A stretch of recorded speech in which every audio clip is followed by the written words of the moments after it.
पौराणिक कथा। जब हनुमान ने तीनों का घमंड चूर किया। संसार में किसी का कुछ नहीं। घमंड करना अपना समझना मूर्खता है, क्योंकि अपना होता हुआ भी कुछ भी अपना नहीं होता। इसलिए हैरानी होती है, घमंड क्यों, किस लिए, किसका। कुछ रुपये दान करने वाला यदि यह कहे कि उसने ऐसा किया है तो उससे बड़ा मूर्ख और कोई नहीं। और ऐसे भी हैं जो हर महीने लाखों का दान करने हैं, लेकिन उसका जिक्र तक नहीं करते, न करने देते हैं। वास्तव में जरूरतमंद और पीड़ित की सहायता ही दान है, पुण्य है। ऐसे व्यक्ति पर सरस्वती की सदा कृपा होती है। पर क्या किया जाए, देवताओं तक को अभिमान हो जाता है और उनके अभिमान को दूर करने के लिए परमात्मा को ही कोई उपाय करना पड़ता है। गरुड़, सुदर्शन चक्र तथा सत्यभामा को भी अभिमान हो गया था और भगवान श्री कृष्ण ने उनके अभिमान को दूर करने के लिए श्री हनुमान जी की सहायता ली थी। श्री कृष्ण ने अपनी पत्नी सत्यभामा को स्वर्ग से पारिजात लाकर दिया था और वह इसीलिए अपने आप को श्री कृष्ण की अत्यंत प्रिय और अति सुंदरी मानने लगी थी। सुदर्शन चक्र को यह अभिमान हो गया था कि उसने इंद्र के वज्र को निष्क्रिय किया था। वह लोकालोक के अंधकार को दूर कर सकता है। भगवान श्री कृष्ण अत्यंत उसकी ही सहायता लेते हैं। गरुड़ भगवान कृष्ण का वाहन था। वह समझता था भगवान मेरे बिना कहीं जा ही नहीं सकते, इसलिए कि मेरी गति का कोई मुकाबला नहीं कर सकता। भगवान अपने भक्तों का सदा कल्याण करते हैं, इसलिए उन्होंने हनुमान जी का स्मरण किया। तत्काल हनुमान जी द्वारिका आ गए। जान गए कि श्री कृष्ण ने क्यों बुलाया है। श्री कृष्ण और श्री राम दोनों एक ही हैं, वह ये भी जानते थे।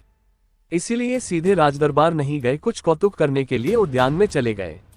वृक्षों पर लगे फल तोड़ने लगे, कुछ खाए, कुछ फेंक दिए। वृक्षों को उखाड़ फेंका, कुछ तो तोड़ डाला, बाग वीरान बना दिया। फल तोड़ना और फेंक देना हनुमान जी का मकसद नहीं था। वह तो श्री कृष्ण के संकेत से कौतुक कर रहे थे।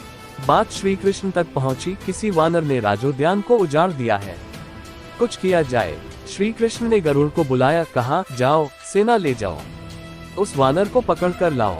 गरुड़ ने कहा, प्रभु एक मामूली वानर को पकड़ने के लिए सेना की क्या जरूरत है, मैं अकेला ही उसे मजा चखा दूंगा। कृष्ण मन ही मन मुस्करा दिए, जैसा तुम चाहो, लेकिन उसे रोको। जाकर वैंतेय गए। हनुमान जी को ललकारा, बाग क्यों उजाड़ रहे हो, फल क्यों तोड़ रहे हो, चलो तुम्हें श्री कृष्ण बुला रहे हैं। हनुमान जी ने कहा, मैं किसी कृष्ण को नहीं जानता, मैं तो श्री राम का सेवक हूँ। जाओ कह दो मैं नहीं आऊंगा। गरुड़ क्रोधित होकर बोला, तुम नहीं चलोगे तो मैं तुम्हें पकड़ कर ले जाऊंगा। हनुमान जी ने कोई उत्तर नहीं दिया। गरुड़ की अनदेखी कर वो फल तोड़ने रहे। गरुड़ को समझाया भी, वानर का काम फल तोड़ना और फेंकना है, मैं अपने स्वभाव के अनुसार ही कर रहा हूँ, मेरे काम में दखल न दो। क्यों झगड़ा मोल लेते हो, जाओ मुझे आराम से फल खाने दो। गरुड़ नहीं माना। तब हनुमान जी ने अपनी पूंछ बढ़ाई और गरुड़ को दबोच लिया। उसका घमंड दूर करने के लिए कभी पूंछ को ढीला कर देते, गरुड़ कुछ सांस लेता, और जब कसते तो गरुड़ के मानो प्राण ही निकल रहे हो। हनुमान जी ने सोचा, भगवान का वाहन है, प्रहार भी नहीं कर सकता, लेकिन इसे सबक तो सिखाना ही होगा। पूंछ को एक झटका दिया और गरुड़ को दूर समुद्र में फेंक दिया। बड़ी मुश्किल से वह गरुड़ दरबार में पहुंचा।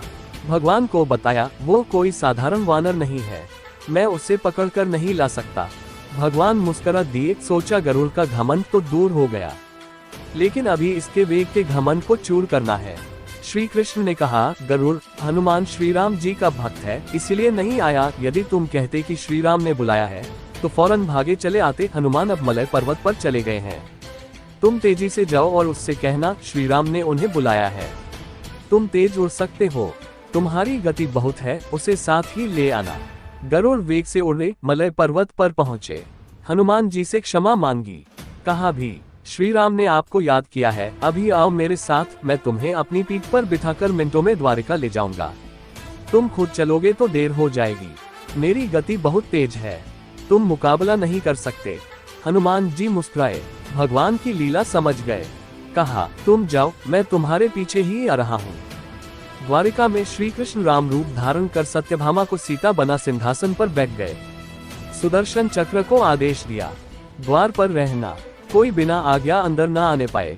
श्री कृष्ण समझते थे कि श्री राम का संदेश सुनकर तो हनुमान जी एक पल भी रुक नहीं सकते, अभी आते ही होंगे। गरुड़ को तो हनुमान जी ने विदा कर दिया और स्वयं उससे भी तीव्र गति से उड़कर गरुड़ से पहले ही द्वारका पहुंच गए। दरबार के द्वार पर सुदर्शन ने उन्हें रोक कर कहा, बिना आज्ञा अंदर जाने की मनाही है। जब श्री राम बुला रहे हो तो हनुमान जी विलंब सहन नहीं कर सकते। सुदर्शन को पकड़ा और मुंह में दबा लिया। अंदर गए। सिंहासन पर श्री राम और सीता जी बैठे थे। हनुमान जी समझ गए। श्री राम को प्रणाम किया और कहा, प्रभु आने में देर तो नहीं हुई। साथ ही कहा, प्रभु माँ कहाँ है? आपके पास आज ये कौन दासी बैठी है? सत्यभामा ने सुना तो लज्जित हुई, क्योंकि वह समझती थी कि कृष्ण द्वारा पारिजात लाकर दिए जाने से वह सबसे सुंदर स्त्री बन गई है। सत्यभामा का घमंड चूर हो गया। उसी समय गरुड़ तेज गति से उड़ने के कारण हौंकते हुए दरबार में पहुंचा। सांस फूल रही थी, थके हुए से लग रहे थे, और हनुमान जी को दरबार में देखकर तो वह चकित हो गए। मेरी गति से भी तेज गति से हनुमान जी दरबार में पहुंच गए। लज्जा से पानी पानी हो गए। गरुड़ के बल का और तेज गति से उड़ने का घमंड चूर हो गया। श्री राम ने पूछा, हनुमान तुम अंदर कैसे आ गए? किसी ने रोका नहीं। रोका था भगवंत सुदर्शन ने। मैंने सोचा आपके दर्शनों में विलंब होगा, इसलिए उनसे उलझा नहीं, उसे मैंने अपने मुंह में दबा लिया था। और यह कहकर हनुमान जी ने मुंह से सुदर्शन चक्र को निकालकर प्रभु के चरणों में डाल दिया। तीनों के घमंड चूर हो गए।